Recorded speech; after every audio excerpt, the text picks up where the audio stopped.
오늘 저녁에는 데살로니가 전서 강의 8번째입니다. 데살로니가 전서 4장 1절에서 8절, 제목은 하나님의 뜻.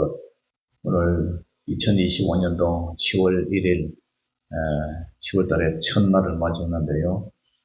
데살로니가 교회는 환란 속에서도 참 아름다운 소문이 퍼졌어요. 그 소문은 믿음의 소문이었어요.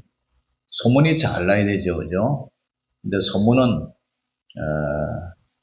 실제로 헛소문도 가끔 있기는 있지만 되게 그 사람이 어떻게 살았다는 그 소문들이 발없는 말이 천리간다고 이 데살로니가 교회에서 믿음의 소문이 이렇게 많이 퍼진 그런 훌륭한 교회였어요. 그러나 바울은 그들의 영적 성장이 멈추지 않기를 원했어요. 신앙은 단지 우리가 교리적 동의가 아니라 삶의 모든 영역에서 하나님을 기쁘시게 하는 게 우리 삶의 목표예요. 우리 성도들이 가장 우리가 추구해야 되는 것이 어떻게 하면 하나님을 기쁘시게 할까? 하나님을 사랑을 어떻게 해야 됩니까? 마음을 다하고 성품을 다하고 힘을 다하고 뜻을 다하고 심지어 목숨을 다해서 하나님을 사랑하라고 그랬잖아요. 그래야 하나님이 기뻐하죠. 이제 다음 주는 추석 명절이 다가오는데 부모님의 마음은 그죠? 자녀들이 부모님을 찾아와서 돈이 있든지 없든지 돈을 많이 벌든지 적게 벌든지 그저 부모님 마음을 편하게 하고 그러면 부모님 마음이 기쁘죠. 자식이 아무리 돈을 많이 벌고 그런다 할지라도 찾아와서 얼굴을 대면하지 못한다면 그는 부모 마음이 섭섭하겠죠, 그죠? 명절 때에 다른 자식들 다 선물 들고 찾아오는데 우리 집 자식들은 코빼기도 안 보낸다, 안 보인다. 그러면 부모님 마음이 얼마나 안타깝고 슬프겠어요. 우리도 마찬가지로 하나님이 가장 기뻐하는 사람은 하나님의 마음을 기쁘게 하는 것. 그것이 하나님이 기뻐하신다. 그래서 오늘 핵심이 뭐냐면은 첫 번째로 하나님의 뜻은 하나님을 기쁘시게 하는 거예요. 하나님을 기쁘시게 하는 거. 자, 4장 1절에서 2절 같이 읽어봅니다. 시작. 그러므로 형제들아 우리가 끝으로 주 예수 안에서 너희에게 구하고 권면하노니 너희가 마땅히 어떻게 행하며 하나님을 기쁘시게 할 수 있는지를 우리에게 배웠으니 곧 너희가 행하는 바라 더욱 많이 힘쓰라. 우리가 주 예수로 말미암아 너희에게 무슨 명령으로 준 것을 너희가 아느니라. 이제 오늘 데살로니가 교회 3장의 앞에 얘기를 하고 믿음의 소문이 나고 이렇게 이제 하나님 앞에 거룩하고 흠이 없게 이렇게 하기를 원한다 했는데 4장에 와서 그러므로 형제들아 우리가 끝으로 주 예수 안에서 너희에게 구하고 권면한다. 끝으로 이제 구하고 권면한 게 뭐냐? 너희가 마땅히 어떻게 행하며 우리 성도들은 하나님 앞에 어떻게 마땅히 행해야 될지 그 행하는 게 뭐예요? 하나님을 기쁘시게 할 수 있는지를 우리에게 배웠다. 사도 바울로부터 데살로니가 교회가 어떻게 하면 하나님을 기쁘게 할 것인지 이미 배웠어요.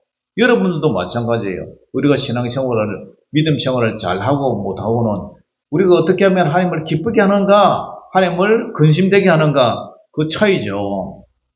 우리가 아까도 말씀드렸지만 자녀가 부모 마음을 기쁘게 하는지 아니면 근심되게 하는지 부모가 어떤 자녀들을 좋아해요? 부모 마음을 기쁘게 하고 유쾌하게 하고 즐겁게 하고 그러면 우리 할머니들 동네 가서 아이고 우리 자녀 누가 이렇게 내 마음을 기쁘게 한다. 우리 옆에 현창할매 맨날 자랑하잖아요. 우리 옥성에는 집이 2채다. 집이 3채다. 너는 집 있나? 그러면서 목사님에게 집이 있는가 물어봐요. 나는 집이 아주 좋은 집이 있어요. 천국에 제 집이 다 준비되어 있어요. 이 땅의 집은, 그죠? 이 땅의 집은 있다가도 없어지고, 없다가도 있어지고, 집이 영원하지는 않잖아요. 그런데 우리는 하늘나라에 우리 본향집이 좋은 집이 이렇게 예비된 줄 믿습니다. 할렐루야. 하여튼 이렇게 부모가 자녀 자랑하는 거 그런 게 결국은 자녀가 잘 되니까 기뻐서 하는 소리겠죠. 그런데 사도 바울은 곧 너희가 행하는 바라 더 많이 힘쓰라 그러잖아요. 하나님을 기쁘게 하는 것을 많이 힘을 쓰라. 하나님을 기쁘시게 하는 거 많이 힘을 쓰세요. 그러면 하나님이 기뻐하세요. 그리고 우리가 주 예수로 말미암아 너희에게 무슨 명령으로 준 것을 너희가 아느니라. 사도 바울의 지금 편지를 통해서 데살로니가 교회가 이런 여러 가지 명령을 준 것을 너희가 아느니라 그러잖아요. 앞에도 거룩하라 그랬고 예수님이 재림할 때 흠없이 너희 자신을 보존하라. 여러 가지 환난을 당하지만 그러나 믿음으로 환난을 이겨라. 이런 명령들을 준 것을 너희가 안단 말이에요. 그러면서 우리는 하나님을 기쁘게 해야 된다. 에녹은요, 창세기에 나오는 에녹의 삶은 하나님과 동행하더니 하나님이 그를 데려가심으로 세상에 있지 아니하였더라. 히브리서는 하나님을 기쁘시게 하는 자라는 증거를 받았다고 얘기를 해요. 이 에녹이라는 사람은 나중에 홍수 심판이 있다는 사실을 알고 늘 하나님과 동행하는 삶을 살았어요. 그러니까 하나님이 기뻐하는 거죠. 심판이 있다는 소리를 듣고 그 심판을 항상 준비하면서 살았어요. 그러니까 경건하게 살았죠. 저와 여러분들도 늘 하나님 앞에 하나님이 기뻐하시는 삶, 내가 어떻게 하면 하나님을 기쁘게 할까? 이것을 고민하면서 기도하는 저와 여러분들 되시기를 주의 이름으로 축원합니다. 두 번째로 하나님의 뜻이 뭐냐? 구별된 백성의 그 거룩함이다. 거룩함. 3절에서 6절 한번 읽어봅니다. 시작. 하나님의 뜻은 이것이니 너희의 거룩함이라 곧 음란을 버리고 각각 거룩함과 존귀함으로 자기의 아내 대할 줄을 알고 하나님을 모르는 이방인과 같이 체격을 따르지 말고 이 일에 분수를 넘어 형제를 해하지 말라. 이는 우리가 너에게 미리 말하고 증언한 것과 같이 이 모든 일에 주께서 신원하여 주심이라. 아멘. 하나님의 뜻은 이것이니 뭐냐? 하나님은 너희의 거룩함이라. 거룩함. 그리고 이어서 나오는 말이 곧 음란을 버리고 음란. 그 당시 사회에서는 로마 시대 때 이때 그죠? 마게도니아 이때도 마찬가지. 뭐 에베소 교회도 그렇고 고린도 교회도 그렇고 뭐 골로새 교회도 마찬가지예요. 그때는 여러 가지 신전 문화가 있었죠. 우상 숭배를 했어요. 뭐 제우스 신도 섬기고 여러 가지 이제 미의 여신, 그죠? 그런 신도 섬기고 그러는데 그 신전에서 그죠? 도시가 그때만 해도 당시에 도시가 항구 도시도 있고 그러니까 아주 뭐 성적으로 문란했어요. 그러니까 몸 파는 그 창녀들도 많았고 그러니까 이 고린도 교회나 에베소 교회나 데살로니가 교회나 이러한 사람들이 그런 문화에 있다가 이제 교회가 세워져가지고 예수님을 믿으니까 아직도 그런 것에 완전히 손을 끊지 못하는 사람도 있었단 말이에요. 그 당시 문화가 결혼을 하면은 자기 부인은 자식을 키우고 집안을 지키고 그런데 이제 살았지만은 그렇게 했지만은 주로 남성 중심의 문화였어요. 그 남자들이 그 당시 문화가 그랬어요. 그래서 여자는 요즘 말하면 밥이나 하고 살림이나 살고 자식이나 키우고 그 다음에 남자는 노예들과도 잠을 자고 그 다음에 다른 부인들과도 뭐 잠을 자고 이러한 나쁜 문화가 있었죠. 바람을 많이 피웠다는 거예요. 바람을. 그러니까 바람을 피웠는데 하나님의 뜻은 어떻게 해요? 우리가 창세기에서도 하나님께서 만드신 그 창조의 법칙 중에서 한 가정의 결혼은 1대1이에요. 남편, 아내. 그 외에 모든 결혼 밖의 일들은 하나님에게 심판한다. 거룩하지 못하다. 음란이라고 그러죠. 음란. 그러니까 이러한 배경 속에서 데살로니가 교회에 간음과 매춘과 간통 이런 것을 버리고 음란을 버리고 어떻게 하라고요? 각각 거룩함과 존귀함으로 자기 아내 대할 줄 알아라. 아내와의 합법적인 결혼 제도 안에서 이렇게 살아가기를 원했어요. 그래서 바람 피우지 말고 자기 아내를 기쁘게 해야지 왜 바람을 피우느냐. 하나님을 모르는 이방인과 같이 세욕을 따르지 마라. 하나님을 모르는 사람은 뭐 그 당시에 바람도 피우고 뭐 그렇게 살다가 죽으면 그뿐이지만 너희는 세상으로부터 이제 구별돼서 하나님의 자녀가 되었다면 하나님 뜻대로 살아야 되지 않겠냐. 그리고 이 일에 분수를 넘어서 행제를 해야지 말라. 아니 남의 아내를 갖다가 이렇게 간음을 하면 간통을 하면 그 남의 아내 된 남편이나 그 오빠들이나 동생들이 얼마나 상처를 받겠어요, 그죠? 안 그러겠어요? 예. 가만히 수치로 여기겠죠. 그러니까 상처를 받는 거예요. 그러니까 이 일에 분수를 넘어서 그 형제를 해야지 말라. 이는 우리가 너희에게서 미리 말하고 증언한 것과 같이 미리 말했단 말이에요. 그럼 미리 증언했단 말이에요. 왜냐? 그러면 하나님의 심판을 받는다. 이 모든 일에 주께서 신원하여 주심이라. 하나님은요, 반드시 그 고난당했던 사람의 그 원통함을 풀어준단 말이에요. 네가 이 여자를 억울하게 했다면 하나님은 그 사람을 통해서 이 억울함을 풀어주겠다. 이 말은 죄를 지은 사람에게 그만큼 고통을 준다. 고난을 준다. 왜 우리가 죄를 무서워해야 되느냐면은 죄를 지으면요, 우리말로 풀리지가 않아요. 풀리지가 않아.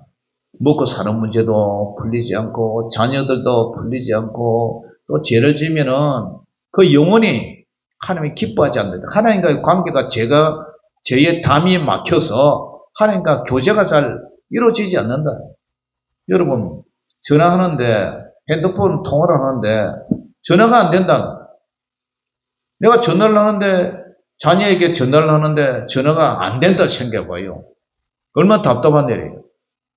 우리도 마찬가지예요. 하나님 앞에 죄를 지으면 하나님과의 관계가 단절이 돼요. 단절. 성령님이 근심을 하고 기뻐하지 않는다.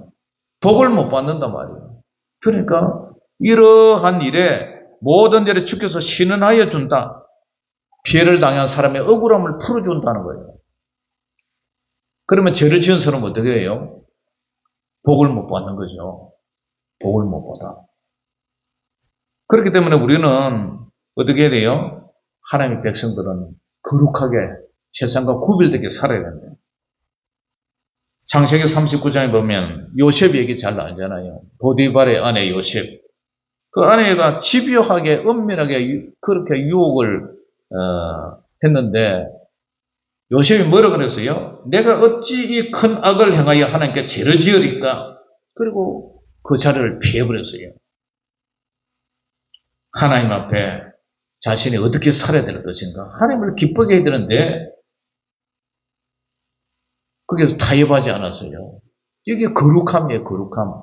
우리 예수 믿는 사람은 말이나 행동이나 모든 것에서 세상과 구별이 되어야 돼요. 구별. 돈 문제도 마찬가지예요.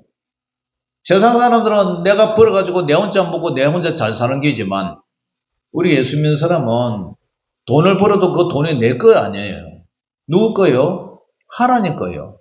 하나님은 나에게 잠시 맡겨준 보관시킨 거지 내 혼자 잘 먹고 잘 살라고 준 게 아니에요. 우리 그 청적이에요. 청적이. 내가 이거 돈을 너한테 잠깐 맡겨둘 테니까 너 잘 보관해. 그거 마찬가지예요. 그 돈을 우리가 하나님 기뻐한 데 써야죠. 하나님의 예배를 위해서, 교회를 위해서, 영광을 위해서 쓰고, 또 어려운 사람 구제하고, 또 해외에 나가 있는 선교사님이나 어려운 교회를 위해서 내놓을 수 있는 그러한 삶을 살아야 됩니다. 예수 안 믿는 사람처럼 내가 벌고 내 먹는 내 혼자 사는데 네가 뭐라 그러냐? 그런 게 아니다 말이에요. 그러니까 우리는 날마다 물질 문제에서도, 그 다음에 삶 문제에서도 세상과 우리는 구별되게 살아야 돼요. 그게 거룩이다며, 거룩. 우리가 주일날 예배 드리잖아요. 세상 사람들은 주일 개념이 없어요. 그날도 일하고, 그날도 뭐 장에 가고, 그날도 놀러 가고. 그런데 우리는 일주일 중에서 주일을 주님이 부활하신 날이지만 이 주일을 우리는 거룩하게 여기잖아요. 우리는 와서 예배 드리고 거룩하게 사는 거예요. 날에 대한 거룩, 물질에 대한 거룩, 그게 11조잖아요.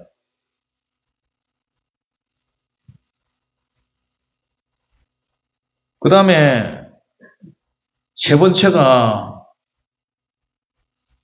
하나님께서 7절, 8절에 보면은 성령의 능력으로 살아라. 성령의 능력으로. 자, 7절, 8절 같이 읽어봅니다. 시작. 하나님의 우리를 부르심은 부정하게 하심이 아니요 거룩하게 하심이니 그러므로 저버리는 자는 사람을 저버림이 아니요 너희에게 그의 성령을 주신 하나님을 저버림이니라. 아멘. 하나님의 우리를 부르심은 하나님의 자녀로 삼으신 것은 부정하게 하심이 아니요 거룩하게 하십니다. 부정과 더러운 것을 부정이라고 그러죠. 그런데 깨끗한 것을 거룩이라고 그러죠. 하나님이 우리를 부른 것은 세상에 더러운 사람으로 사는 것이 아니라 더러운 우리를 불러내서, 교회로 불러들여서 예수님의 보혈로 씻어서 새 사람 되게 회개하여서 하나님의 자녀로 삼아. 그래서 우리는 거룩하게 하는 거예요. 거룩하게 사는 거예요. 세상에 부정함이 아니고 거룩함으로 사는 것이다. 그러므로 이 거룩함을 저버리는 것은, 거룩함을 저버린다는 것은, 더럽게 산다는 것은 예수님을 믿으면, 예수님 믿는 사람처럼, 자, 저를 보세요. 예수님을 믿으면 착하게 사는 것이, 그것도 뭐 맞는 말씀이지만, 더러움에서 구별되게 사는 거예요. 더러움에서.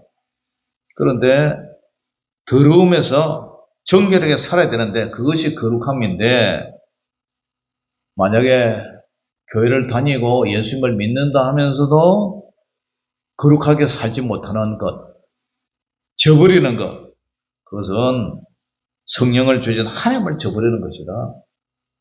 교회 다니면서도 예수님을 믿고 거듭난 백성으로서 살아야 되는데 아직도 세상 속에서 더러움 속에서 산다면 그건 하나님을 모욕하는 것이고 성령을 주신 하나님을 저버리는 것이다. 예수님을 저버리는 것이다. 예수님을 저버려가지고 복을 받겠어요? 그것이 하나님의 뜻인가요? 그렇지 않다는. 사랑하는 성도 여러분, 베드로는 자신의 힘과 결심을 믿을 때에 어린 계집종 앞에서도, 어린 소녀 앞에서도 예수님을 세 번이나 저주하며 부인했어요. 인간적인 의지는 두려움 앞에서 처참하게 무너졌어요. 그런데 오순절에 성령의 능력을 잊고 예수님을 죽인 사내들인 공회 앞에서도 사람보다 하나님께 순종하는 것이 마땅하지 않느냐 담대하게 외쳤어요. 그러니까 우리가 성령의 능력을 받아야 돼요. 극적인 변화는 성령의 능력을 들이붓을 때, 성령의 사람으로 살아갈 때에 우리가 변화될 수 있다는 거예요. 사랑하는 성도 여러분, 내가 아무리 거룩하게 살려고 해도 우리 인간의 마음은 늘 연약하고 유혹에 연약하단 말이에요. 자빠지면. 그러나 성령 충만하면 그런 것에서 세상에 속되고 부정하고 그런 것에서 우리가 이길 수가 있는 거예요. 성령의 능력을 붙들어라. 부활하신 예수님께서 제자들에게 앞에 나와서 하신 첫 번째 말씀이 성령을 받아라. 성령을 받아라. 성령의 능력을 받아야 우리가 세상을 이기고 자신을 이기고 마귀를 이길 수 있는 거예요. 사랑하는 성도 여러분, 결론적으로 하나님이 기뻐하는 것이 뭐냐? 하나님이 기뻐하시는 것. 하나님의 뜻이 뭐냐? 하나님의 뜻은 하나님을 기쁘게 하는 것이다. 그 다음에 하나님은 우리가 거룩하게 살기를 원한다. 그 다음에 하나님은 성령의 능력으로 모든 것을 이기기를 원한다. 할렐루야. 이런 믿음으로 살아가는 저와 여러분들 되시기를 주의 이름으로 축원합니다. 기도하겠습니다. 사랑의 아버지 하나님, 은혜를 감사합니다. 하나님의 뜻이 무엇일까요? 하나님의 뜻은 성도가 하나님을 기쁘게 하시는 것, 하나님 말씀대로 순종해서 하나님을 기쁘시게 하는 것, 그 다음에 성령의 거룩함으로 사는 것, 세상에 속되게 사는 것이 아니라 부정하게 사는 것이 아니라 거룩하게 세상과 구별되며 사는 것, 그리고 마지막으로 우리 주님 앞에 성령의 능력 안에서 성령의 능력으로 우리가 살아가는 것, 나의 힘이 아닌 성령의 능력을 받아서 살아가는 것, 이것이 하나님의 뜻인 줄 믿습니다. 우리 성도님들 마음속에 이 말씀을 묵상하는 것, 하나님 뜻대로 살아가는 저희들 되게 하여 주시옵소서. 예수님 이름으로 감사하며 기도 올려옵나이다. 아멘.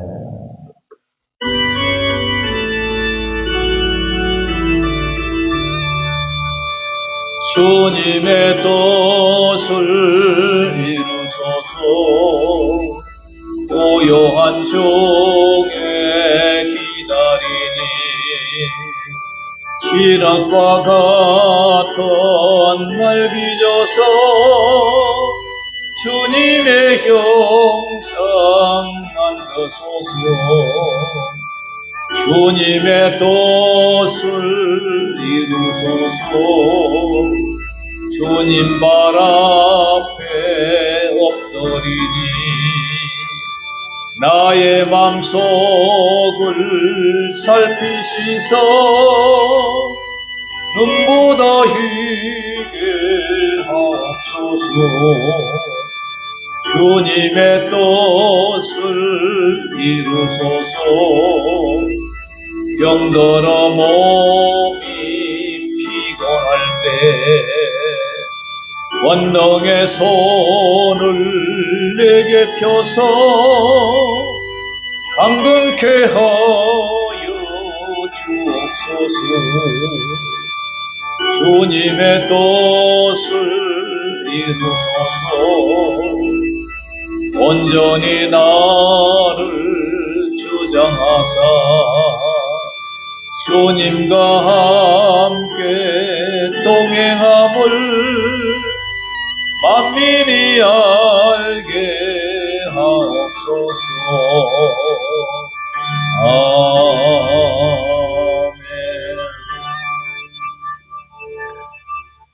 하늘에 계신 우리 아버지여, 이름이 거룩히 여김을 받으시오며 나라의 임하옵시며 뜻이 하늘에서 이룬 것 같이 땅에서도 이루어지이다.